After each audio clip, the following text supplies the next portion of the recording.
when 7-year-old Milo came home from school and told his mother he had made a new friend. She was overjoyed. "What's his name?" she asked. "Just call him Stan," Milo said, smiling in a way that made her stomach tighten. His eyes didn't match the smile. That was the first change. In the following days, Milo began acting strange.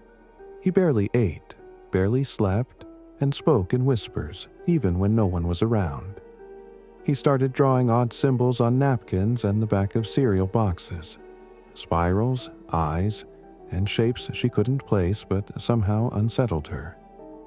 The weirdest part, he seemed scared to look at himself in the mirror.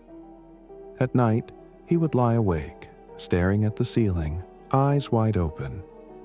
On other nights, he would just scream saying, "It's here," and wouldn't open his eyes. When she asked what was wrong, he just said, "We played the game again today. Stan's really good at it."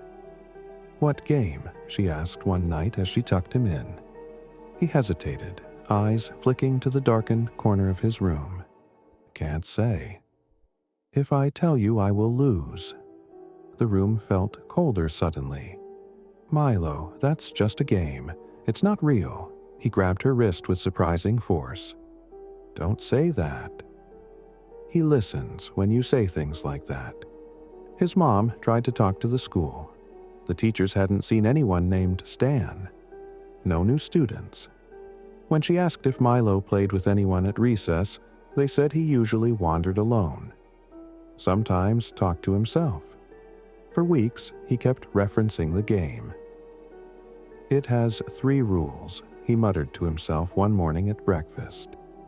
First rule, don't say his real name. Second rule, do not look into mirrors when you're alone, and don't open your eyes when you hear noises. Don't look at him. She asked, "What is the third rule?" Milo didn't answer. He just stared into his cereal, eyes wide and glassy. That night, she heard whispering from his room. When she opened the door, the whispering stopped. Milo sat in the center of a chalk circle he had drawn on the floor, clutching a stuffed rabbit with both arms. "Did you lose, Milo?" she asked, her voice trembling. "No," he whispered, "but I'm getting tired." He's getting closer. The next evening, Milo was sitting at the corner of the room and looked really scared, eyes wandering around as if he was looking at something moving. His window was shut, lights turned off. "What is happening with you?" "I want it to stop. I want it to go away."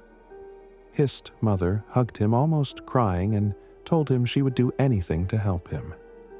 Milo stopped trembling and looked into his mom's eyes. "You really want to help me stop the game?" "Yes, tell me what I can do," his mom replied. He started saying the rules of the game again. It has 3 rules. First rule, don't say his real name.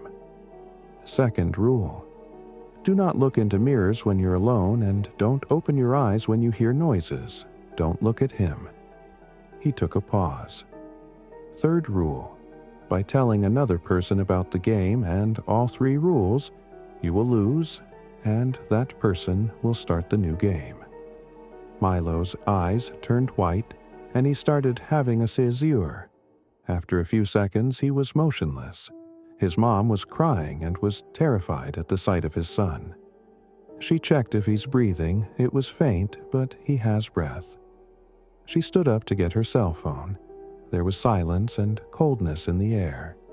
She found herself in front of the mirror, and behind her was a shadow. A few weeks later, she started writing a story to tell everyone about the rules of the game.